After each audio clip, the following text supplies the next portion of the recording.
Once again, welcome back to KCS Classes. KCS Classesന്റെ മറ്റൊരു പുതിയ വീഡിയോയിലേക്ക് എല്ലാവർക്കും സ്വാഗതം. This is Kiran CS.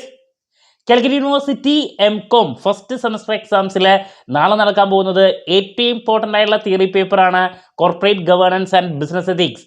ഈ ഒരു സബ്ജക്റ്റിൻ്റെ എൻറ്റയർ വീഡിയോസ്, നമ്പർ 1 ഇമ്പോർട്ടൻറ്റ് ക്വസ്റ്റ്യൻസിൻ്റെ വീഡിയോ, നമ്പർ 2 ഓരോ പാർട്ടിലും ഉറപ്പായും പ്രതീക്ഷിക്കുന്ന റിപ്പീറ്റ് ക്വസ്റ്റ്യൻസ്, അതുപോലെ തന്നെ നമ്മൾ ഇന്നലെ എക്സാം റിലേറ്റഡ് സ്പെഷ്യൽ ലൈവ് ചെയ്തിട്ടുണ്ടായിരുന്നു. ഇതൊക്കെ നമ്മുടെ ചാനലിൽ അവൈലബിൾ ആണ്. സ്മാർട്ട് സ്റ്റഡിക്ക് വേണ്ടിയിട്ട് നിങ്ങൾക്ക് വളരെ ഹെൽപ്ഫുൾ ആയിരിക്കും. കാണാത്തവരുണ്ടെങ്കിൽ എത്രയും പെട്ടെന്ന് തന്നെ ഇതൊക്കെ കാണാം കേട്ടോ. സോ നമ്മൾ എപ്പോഴും ചെയ്യുന്ന പോലെ തന്നെ ഈ ഒരു വീഡിയോയിൽ ലാസ്റ്റ് ഡേ എക്സാമിനേഷൻ ടിപ്സ് ആണ് ഡിസ്കസ് ചെയ്യാൻ ഉദ്ദേശിച്ചിട്ടുള്ളത്.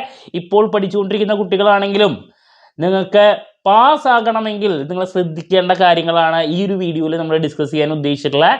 ഓൾറെഡി ഇമ്പോർട്ടൻറ്റ് ക്വസ്റ്റ്യൻസിൻ്റെ വീഡിയോസൊക്കെ കണ്ട് കഴിഞ്ഞിട്ടുള്ള കുട്ടികൾക്ക് നല്ല മാർക്സിലോട്ട് എത്തിച്ചേരാൻ സാധിക്കും. ഔട്ട്സ്റ്റാൻഡിങ് നിങ്ങൾക്ക് സ്കോർ ചെയ്യാൻ സാധിക്കും. ദെൻ ഇപ്പോൾ പഠിച്ചുകൊണ്ടിരിക്കുന്ന കുട്ടികൾ ജസ്റ്റ് ഒന്ന് പാസ്സാകണമെങ്കിൽ നിങ്ങൾ ശ്രദ്ധിക്കേണ്ട കാര്യങ്ങളൊക്കെ നമുക്ക് 1 by 1 ആയിട്ട് കാണാം. സോ ഈ ഒരു സബ്ജക്റ്റിൻ്റെ പ്രത്യേകത ഞാൻ ആദ്യത്തെ വീഡിയോസിൽ തന്നെ മെൻഷൻ ചെയ്തതാണ്. നമുക്ക് 4 മൊഡ്യൂള് കോർപ്പറേറ്റ് ഗവേണൻസും ഒരൊറ്റ മൊഡ്യൂള് ബിസിനസ് എത്തിക്സുമാണ് വരുന്നത്. ലാസ്റ്റ് മൊമെൻറ്റിൽ പഠിക്കുന്ന കുട്ടികൾ നമുക്ക് എസ്സേ വേണം, അതുപോലെ തന്നെ പാർട്ട് എയും വേണം. ഈ 2 പാർട്ടും നമ്മൾ ഫോക്കസ് ചെയ്യുകയാണെങ്കിൽ ഈസി ആയിട്ട് നമുക്ക് പാസ്സാകാൻ സാധിക്കും. സോ ഇവിടെ 4 എസ്സേ, നമ്മൾ ആദ്യം പാർട്ട് സിയിലോട്ട് പോകുന്ന സമയത്ത് 4 എസ്സേ ചോദ്യങ്ങളിൽ ഒരൊറ്റ എസ്സേ ബിസിനസ് എത്തിക്സിൽ നിന്നും 3 എസ്സേ ചോദ്യങ്ങൾ കോർപ്പറേറ്റ് ഗവേണൻസിൽ നിന്നാണ് വരാറ്. ദെൻ അതിൽ തന്നെ ഒരു എസ്സേ കുറച്ചൊരു ഇൻഡയറക്റ്റ് മോഡിലും ബാക്കി 2 എസ്സേ കോർപ്പറേറ്റ് ഗവേണൻസിൽ ഡയറക്റ്റ് ചോദ്യം കാണാറുണ്ട്. ദെൻ എത്തിക്സിലത്തെ മിക്ക ക്വസ്റ്റ്യൻസും സിമ്പിളായിട്ടുള്ള ബേസിക്സ് ആണ് കണ്ടുവരാറ്. അപ്പോൾ ലാസ്റ്റ് മൊമെൻറ്റിൽ പഠിക്കുന്ന കുട്ടികൾക്ക് 2 എസ്സേ കിട്ടാൻ വേണ്ടിയിട്ട് ബിസിനസ് എത്തിക്സിൻ്റെ ബേസിക്സ്, അത് എന്താണ് ബിസിനസ് എത്തിക്സ്, അതിൻ്റെ സ്കോപ്പ്, ഇമ്പോർട്ടൻസ്, അതുപോലെ തന്നെ എത്തിക്സ് ഡിഫറെൻറ്റ് ഫങ്ഷണൽ ഏരിയാസിൽ അപ്ലൈ ചെയ്യുമ്പോൾ എങ്ങനെയാണ്, മാർക്കറ്റിങ്ങിൽ, HRM, ഓപ്പറേഷൻസ്, ഈ ടോപ്പിക്സ് ആണ് എസ്സേ ആയിട്ട് ആ ഒരു മൊഡ്യൂളിൽ കണ്ടുവരാറ്.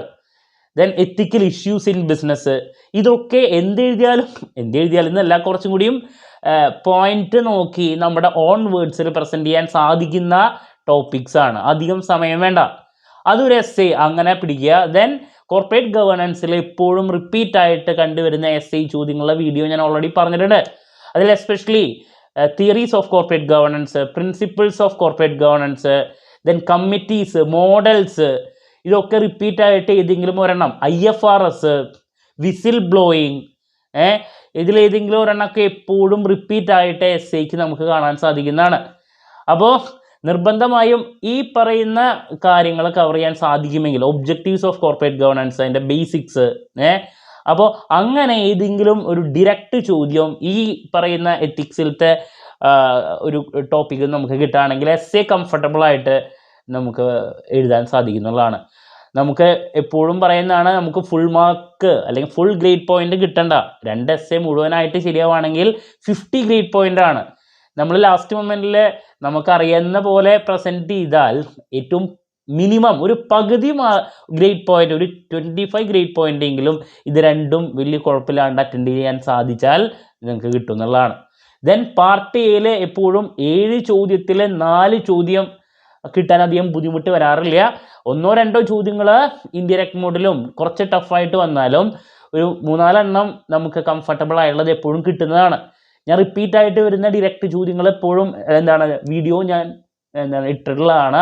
അതിൽ കോർപ്പറേറ്റ് ഗവേണൻസിൻ്റെ ബേസിക്സ്, എന്താണ് കോർപ്പറേറ്റ് ഗവേണൻസ്, ഡിറക്ടേഴ്സിൽ ഏതെങ്കിലും ഒരു ഡിറക്ടർ, കമ്മിറ്റീസിൽ ഏതെങ്കിലും ഒരു കമ്മിറ്റി, തിയറീസ്, ഇപ്പോൾ stakeholder theory, resource dependency theory, അങ്ങനെ പല തിയറീസിൽ ഏതെങ്കിലും ഒരെണ്ണം, IFRS എന്താണ്, വിസിൽ ബ്ലോയിങ് എന്താണ്, ദെൻ ഈ ഓഡിറ്റ് കമ്മിറ്റി എന്താണ്, ഇങ്ങനെ റിപ്പീറ്റ് ആയിട്ടുള്ള ചോദ്യങ്ങൾ ഞങ്ങൾ നിർബന്ധമായി നോക്കി വയ്ക്കുക. ഒരു 10-15 ചോദ്യങ്ങളുള്ളൂ, അതിൽ നിന്ന് 4 എണ്ണം കിട്ടാൻ ഒരു പാടുമില്ല. NCLT എന്താണ്, ദെൻ എത്തിക്സിലോട്ട് വരുന്ന സമയത്ത് എത്തിക്സ് എന്താണ്, വാല്യൂ എന്താണ്, വർക്ക് എത്തിക്സ് എന്താണ്, ദെൻ കോർപ്പറേറ്റ് എക്സലൻസ് എന്താണ്, കോർപ്പറേറ്റ് കൾച്ചർ എന്താണ്, കൾച്ചർ ഡിവേഴ്സിറ്റി എന്താണ്, കോർപ്പറേറ്റ് ഇമേജ് എന്താണ്, ഇങ്ങനെയുള്ള കുറച്ച് ചോദ്യങ്ങളിൽ ഏതെങ്കിലും ഒരു 4 എണ്ണം കിട്ടാൻ ഒരു പാടില്ല. ഒക്കെ ഡയറക്റ്റ് ആയിട്ടുള്ള കുറേ ക്വസ്റ്റ്യൻസ് ആണ്. അപ്പോൾ ഈ രീതിയിൽ നമ്മൾ പാർട്ട് എയും പാർട്ട് സിയും ഫോക്കസ് ചെയ്താൽ, പാർട്ട് എയിൽ നിന്ന് നമുക്ക് 4 ചോദ്യങ്ങൾ മുഴുവനായിട്ട് അറ്റൻഡ് ചെയ്ത് മുഴുവൻ ശരിയാവാണെങ്കിൽ 40 ഗ്രേഡ് പോയിന്റാണ്. അതിൽ മിനിമം ഒരു 24 ഗ്രേഡ് പോയിന്റ് എങ്കിലും ഒരു ഓൺ ആൻ ആവറേജ് നമ്മൾ ഒരു പാരഗ്രാഫ് 4 ചോദ്യങ്ങളും അറ്റൻഡ് ചെയ്യുകയാണെങ്കിൽ വലിയ കുഴപ്പമില്ലാണ്ട് അതിൻ്റെ ഒരു പകുതി ഏകദേശം ആ ഒരു ലെവലിൽ മാർക്ക് കിട്ടിയാലും നമ്മുടെ പാർട്ട് എയും പാർട്ട് സിയും കൂടി ക്ലബ്ബ് ചെയ്താൽ നമുക്ക് പാസ് ഗ്രേഡ് പോയിന്റിൻ്റെ അടുത്തേക്ക് എത്തിച്ചേരാൻ സാധിക്കും. ദെൻ അറിയുന്ന പോലെ പാർട്ട് ബിയിൽ എങ്ങനെ പോയാലും 7 എണ്ണത്തിലൊരു 2-3 വളരെ ഈസി ആയിട്ടുള്ള ചോദ്യങ്ങൾ റിപ്പീറ്റ് ആയിട്ട് കാണാറുണ്ട്. നേരത്തെ ഞാൻ പറഞ്ഞ IFRSന്റെ ഇമ്പോർട്ടൻസ്, അതുപോലെ തന്നെ SEBI guidelines, companies act, then business എത്തിക്സിൻ്റെ എന്താണ് പറഞ്ഞ ഇഷ്യൂസ്, അതുപോലെ തന്നെ ചലഞ്ചസ് കോർപ്പറേറ്റ് ഗവർണൻസിൻ്റെ, ഇങ്ങനെയുള്ള കമ്മിറ്റീസും ഈ പറഞ്ഞ തിയറീസും ഇതിലും വരാറുണ്ട്, റിപ്പീറ്റ് ആയിട്ട് കാണാറുള്ളതാണ്, പ്രിൻസിപ്പിൾസ്. അപ്പോൾ ഈ ചോദ്യങ്ങളൊക്കെ തന്നെ നമുക്ക് ഇവിടെയും കാണാൻ സാധിക്കും പലത്. അപ്പോൾ നമുക്കറിയുന്ന പോലെ ആ ഒരു ഏരിയയും കൂടി പ്രസൻറ്റ് ചെയ്യാൻ സാധിക്കുമെങ്കിൽ നമുക്ക് 60 ഗ്രേഡ് പോയിന്റിനായിട്ടും കൂടുതൽ കിട്ടാൻ ഒരു പാടില്ല. ഓൾറെഡി ഇമ്പോർട്ടൻറ്റ് ക്വസ്റ്റ്യൻസിൻ്റെ വീഡിയോ ഒക്കെ കണ്ട് പഠിച്ചിട്ടുള്ള കുട്ടികളാണെങ്കിൽ ഫുൾ പാർട്ട് നല്ല രീതിയിൽ പ്രസൻറ്റ് ചെയ്ത് ഔട്ട്സ്റ്റാൻഡിങ്ങിലോട്ട് എത്തിച്ചേരാനും എളുപ്പമാണ്. ഓക്കെ, ദെൻ ഞാൻ എപ്പോഴും പറയുന്നതാണ്, തിയറി പേപ്പർ ആയതുകൊണ്ട് തന്നെ നിങ്ങളുടെ പ്രസൻറ്റേഷന് വളരെയധികം ഇമ്പോർട്ടൻസ് കൊടുക്കുക. അത് നിങ്ങളുടെ പാസ് മാർക്കിലോട്ട് പോകാൻ വേണ്ടിയിട്ടുള്ള മറ്റൊരു എഡ്ജാണ്. ഡിറക്റ്റ് ചോദ്യങ്ങളായിട്ടുള്ള പാർട്ട് എയിൽ ചോദ്യം വരുമ്പോൾ 2 വെയിറ്റേജിന് ഒരു പാരഗ്രാഫ് കൊടുക്കുക. ദെൻ ഒരു പാരഗ്രാഫ് മാത്രം എഴുതുക, കൂടുതൽ എഴുതിയിട്ടുള്ള മാർക്ക് കളയരുത്. ദെൻ പാർട്ട് ബിയിലോട്ട് പോകുന്ന സമയത്ത് 3 വെയിറ്റേജിൻ്റെ ആകുമ്പോൾ ഒരു ചോദ്യം ചോദിച്ചു, ഫോർ എക്സാമ്പിൾ IFRS എന്താണ്, അതിൻ്റെ മീനിങ് എഴുതുക. ദെൻ അതിൻ്റെ നീഡ് ആൻഡ് ഇമ്പോർട്ടൻസ് ചോദിക്കുമ്പോൾ ഹെഡിങ് കൊടുത്തിട്ട് ഓരോ പോയിന്റ് സബ് ഹെഡ് കൊടുക്കുക, ഒരു പാരഗ്രാഫ്, സബ് ഹെഡ് എടുത്ത് കൊടുക്കുക, ഒരു പാരഗ്രാഫ്, അങ്ങനെ ഒരു 1.5 മാക്സിമം. എന്നാൽ മാത്രമേ ടൈം മാനേജ്മെന്റ് അവിടെ ഉണ്ടാവുള്ളൂ. എഴുതുന്ന സമയത്ത് നിർബന്ധമായും അതിൻ്റെ സ്ട്രക്ചർ ഫോളോ ചെയ്യുക. ഞാൻ ലൈവ് സെഷനിൽ പറഞ്ഞിട്ടുള്ളതാണ്, ഇൻട്രൊഡക്ഷൻ, ബോഡി, കൺക്ലൂഷൻ, 2.5 മാക്സിമം. ഇങ്ങനെയൊക്കെ കാര്യങ്ങൾ ചെയ്താൽ മാത്രമേ കറക്റ്റ് 3 മണിക്കൂർ കൊണ്ട് നമ്മുടെ തിയറി പേപ്പർ അവസാനിപ്പിക്കാൻ സാധിക്കുള്ളൂ. അതല്ലെങ്കിൽ എൻറ്റയർ ക്വസ്റ്റ്യൻസ് അവിടെ എഴുതാനുള്ള ബുദ്ധിമുട്ട് നമ്മൾ ഫേസ് ചെയ്യേണ്ടതായിട്ട് വരും. ഏറ്റവും ശ്രദ്ധിക്കേണ്ടതാണ്, 3 മണിക്കൂർ മുഴുവനായിട്ട് എക്സാം ഹോളിൽ സ്പെൻഡ് ചെയ്യുക, ഫുൾ ക്വസ്റ്റ്യൻസ് അറ്റൻഡ് ചെയ്യുക. ടൈം മാനേജ്മെന്റ് ഏറ്റവും ഇമ്പോർട്ടൻ്റ് ആയിട്ട് കീപ്പ് ചെയ്യേണ്ടതാണ്. ബിസിനസ് എൻവയോൺമെന്റ് എക്സാം കഴിയുമ്പോൾ പല കുട്ടികളും ഫേസ് ചെയ്തുള്ള ഒരു പ്രോബ്ലമാണ്. മനസ്സിലാവുണ്ടോ? ഒരു 30 മുതൽ 40-45 മിനിറ്റിനുള്ളിൽ 40 മിനിറ്റിനുള്ളിൽ പാർട്ട് എയും ദെൻ 2 എസ്സേക്കും മാക്സിമം 1.25 മണിക്കൂറും ബാലൻസ് ടൈം പാർട്ട് ബിക്കും മാറ്റി വെച്ചാൽ മാത്രമേ 3 മണിക്കൂർ കൊണ്ട് നമുക്ക് മൊത്തം കാര്യങ്ങൾ അവസാനിപ്പിക്കാൻ സാധിക്കുള്ളൂ. ഒരു ടൈം മാനേജ്മെന്റ് അവിടെ എന്തായാലും നിങ്ങൾ കീപ്പ് ചെയ്തിരിക്കണം. സോ ഈ രീതിയിലൊക്കെ കാര്യങ്ങൾ മനസ്സിൽ വെച്ച് മുന്നോട്ട് പോയി പ്രസന്റ് ചെയ്ത് കഴിഞ്ഞാൽ പുഷ്പം പോലെ നമുക്ക് പാസ്സാകാനും ഹൈ സ്കോറിലോട്ട് എത്തിച്ചേരാനും സാധിക്കും. ഞാൻ ഈ കാര്യങ്ങളൊക്കെ ഇപ്പോൾ പറയാൻ കാരണം കഴിഞ്ഞ എക്സാമിൽ പല കുട്ടികൾക്കും ഫേസ് ചെയ്തുള്ള പ്രോബ്ലം ആയിരുന്നു. അത് റെക്ടിഫൈ ചെയ്ത് നീറ്റ് ആൻഡ് ക്ലീൻ ആയിട്ട് അടിയിൽ വരച്ചിട്ടൊക്കെ കാര്യങ്ങൾ ചെയ്യാം.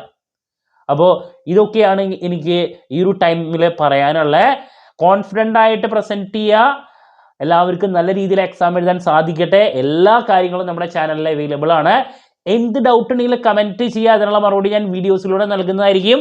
മറ്റൊരു വീഡിയോയുമായി വീണ്ടും കാണാമെന്നുള്ള പ്രതീക്ഷയോടെ നിർത്തുന്നു. This is Kiran CS signing off. Have a nice day. Thank you and all the very best.